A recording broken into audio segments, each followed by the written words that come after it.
We are going to cover an important artery which supplies majority of the region of head and neck, that is the maxillary artery.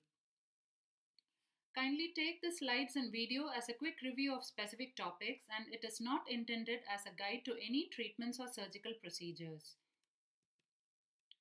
Maxillary artery has wide area of distribution which covers the palate and roof of pharynx, the meninges, particularly the dura mater, upper jaw and lower jaw, muscles of the temporal and infratemporal regions, nose and paranasal air sinuses, external and middle ear, and the auditory tube. First of all, let's see how the maxillary artery is given off and in what region. The maxillary artery is one of the terminal branches of the external carotid artery, and near the neck of the mandible, in order to show the infratemporal fossa, the mandible is cut here, and near the neck of the mandible, the maxillary artery is given off. The maxillary artery has a wide area of distribution with its branches in the head and neck region. So, we are dividing the maxillary artery into three parts to read the branches in detail.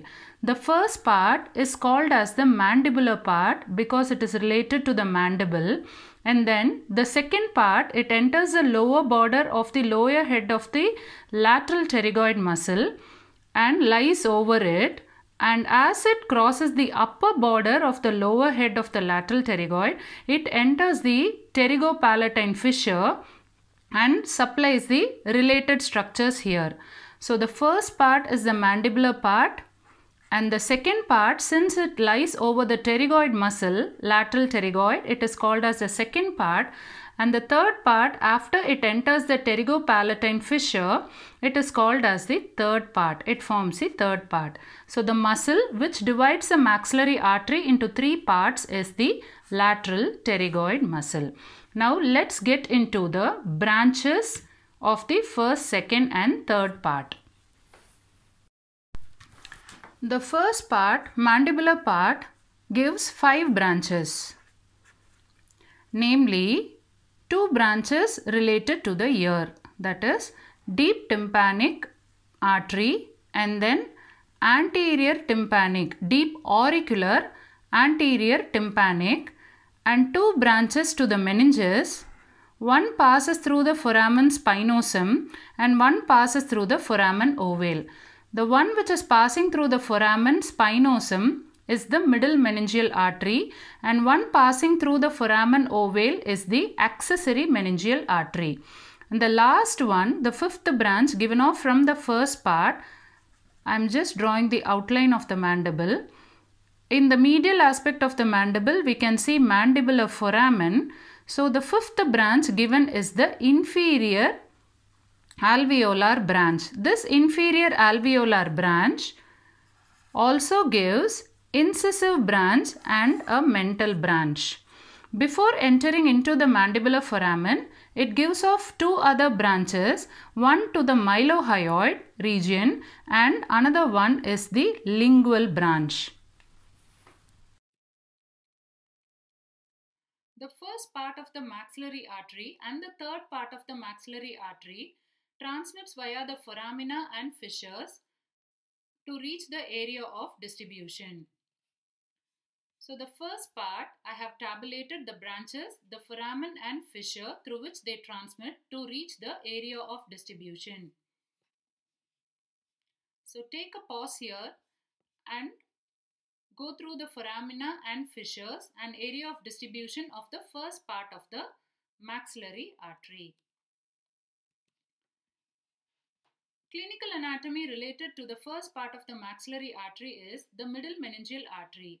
The middle meningeal artery is related to the pterion where the 4 bones meet. So here the middle meningeal artery gives off a frontal branch which is related to the pterion, and any injury to the pterion causes extradural hemorrhage. Now coming to the second part of the maxillary artery, the second part is called as pterygoid part because it lies over the lateral pterygoid muscle. Here it is giving muscular branches to all the muscles of mastication, 2 deep temporal branches to the temporalis, one Masseteric, and pterygoid branches, when you see here, it is for the lateral pterygoid and this one is for the medial pterygoid. One to the masseter, and the last one, the buccal branch, supplies the buccinator as well as the mucosa of the cheek. So again I have tabulated the branches from the second part of the maxillary artery with the area of distribution. Take a pause here and go through the area of distribution along with the branches. Now coming to the third part of the maxillary artery, which is called as pterygopalatine part. Why it is called as pterygopalatine part is, as the maxillary artery enters the pterygopalatine fissure, it gets into the pterygopalatine fossa and the associated region it is going to supply. So this part we call as the pterygopalatine part, and here the maxillary artery gives 6 branches. The first one is the posterior superior alveolar. So posterior superior alveolar, supplying to the alveolar, that is the molars and the premolars, and also it supplies the maxillary air sinus which is enclosed in the maxilla. And then one more branch is the infraorbital branch. The infraorbital branch also gives middle superior alveolar and anterior superior alveolar branches. And then the greater palatine branch is given off here in the palate, which transmit via greater palatine foramen to supply the roof of the mouth and the adjoining gums. Artery of pterygoid canal and pharyngeal branch are given off here, and the last terminal branch, that is maxillary artery, finally terminates as the sphenopalatine artery. So I am just marking it here. These are the branches from the pterygopalatine part. Again, one more tabulation of all these branches from the third part of maxillary artery through the foramen or the fissure which they pass through and the area of distribution. Mostly when we observe, the name of the artery itself tells us or gives us an idea of the area of distribution. For example, posterior superior alveolar artery. Posterior means behind tooth, superior maxilla, alveolar, that is the teeth. So the teeth behind are the molars and the premolars. So maxillary molars and premolars.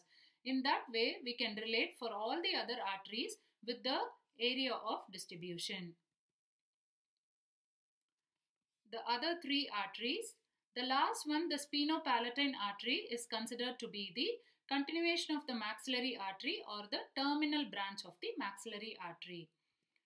Sphenopalatine artery has an important clinical anatomy related to it because it is one of the important artery forming the Kesselbach plexus, which causes bleeding of nose.